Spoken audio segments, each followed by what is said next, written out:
What happens when a secret military experiment doesn't just create a monster, but starts a global dynasty? From a fugitive scientist in the shadows of South America to the President of the United States turning into a red-hot engine of destruction, the Hulk name is no longer just about Bruce Banner. Today we're breaking down the complete history of the Gamma family, the tragedy, the triumphs, and the sun we never saw coming. In the MCU, we know Bruce Banner as the victim of Project Gamma Pulse, saved by a latent gene that let him survive the blast. But in the comics, the story is much darker. The Gamma didn't just give Bruce a monster, it unlocked a mind already fractured by a traumatic childhood. The radiation didn't just create the Hulk, it gave physical form to different parts of Bruce's psyche. The savage green Hulk represents Bruce's inner child, pure, emotional, and reactive. Throughout the films, we see Bruce struggle to suppress this beast, eventually leading to the smart Hulk persona in Endgame. But in the comics, this fusion is often a temporary truce. There is even a persona known as the Devil Hulk, a protective but malevolent entity that wants to destroy the world to protect Bruce. Whether it's the World Breaker who nearly leveled Manhattan, or the Immortal Hulk who literally cannot stay dead, Bruce is the foundation of a legacy built on trauma and infinite power. You can't talk about the Hulk without talking about the man who first tried to steal his power, Emil Blonsky, the Abomination. In the MCU, Blonsky was a power-hungry soldier who forced Samuel Stearns to inject him with Banner's blood, creating a bony, grotesque titan.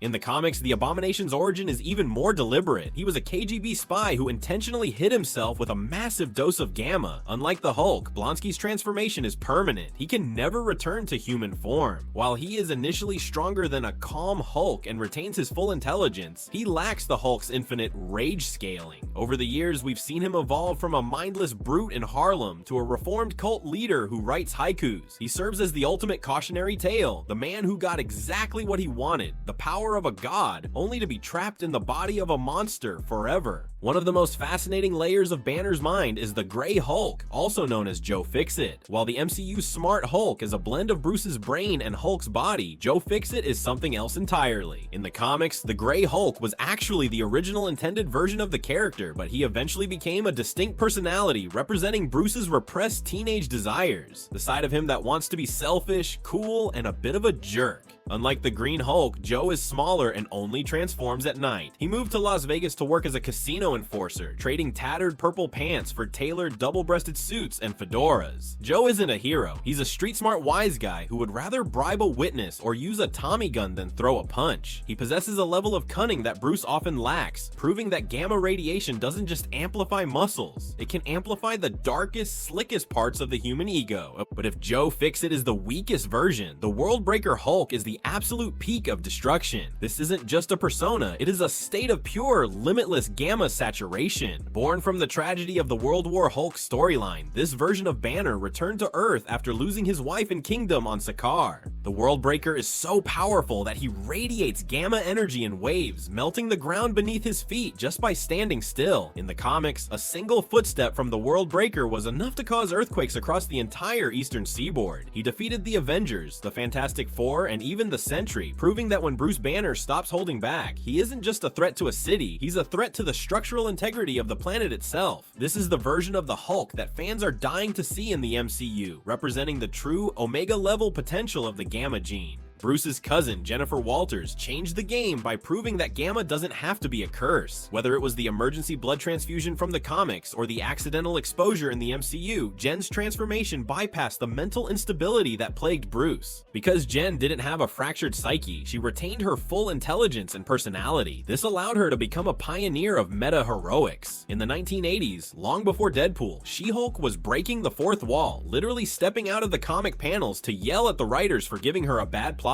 She embraces her form, finding that she is more confident, assertive, and capable when she's 7 feet tall and green. By successfully leading the Superhuman Law Division and serving as a core member of the Avengers, Jen represents the success story of the Gamma family, a woman who took a monster and turned it into a brand. Then there's Scar, the most powerful natural gamma being in existence. While his MCU debut was a quiet family introduction, his comic origin is the stuff of legends. Born in the fire of the Planet Hulk storyline, Scar is the son of Bruce and the warrior queen Kyera, the Old Strong. After Bruce was forced to leave Sakaar, Scar grew up in a hellish wasteland, forced to survive against monsters and tyrants from birth. Scar doesn't just have his father's strength, he inherited his mother's old power. This is a cosmic, terrestrial energy that allows him to speak to the Earth itself. He can command tectonic plates to shift, turn mountains into weapons, and even harden his skin into a rocky armor. He originally came to Earth with a burning hatred for the father he felt abandoned him. He is a warrior king with the rage of a Hulk and the soul of an alien conqueror, making him perhaps the most dangerous child in the Marvel Universe. Finally, we have the man who spent his life hunting the banners, Thaddeus Thunderbolt Ross. In the MCU, we see a dying President Ross is manipulated by the leader, using gamma-laced heart pills to trigger a desperate transformation. But the Red Hulk is much more than just a red version of Bruce.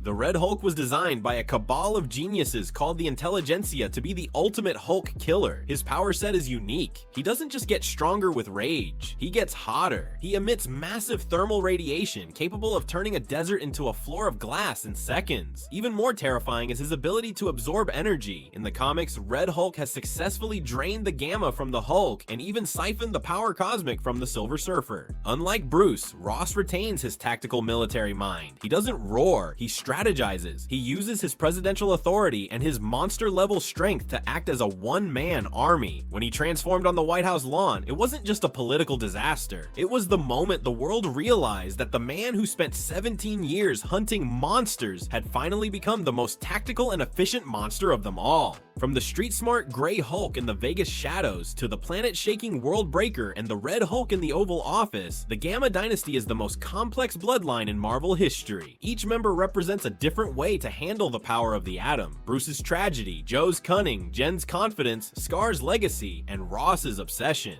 Who do you think would win in an all-out Gamma war? Let me know in the comments, and don't forget to like and subscribe for more deep dives into the Marvel lore.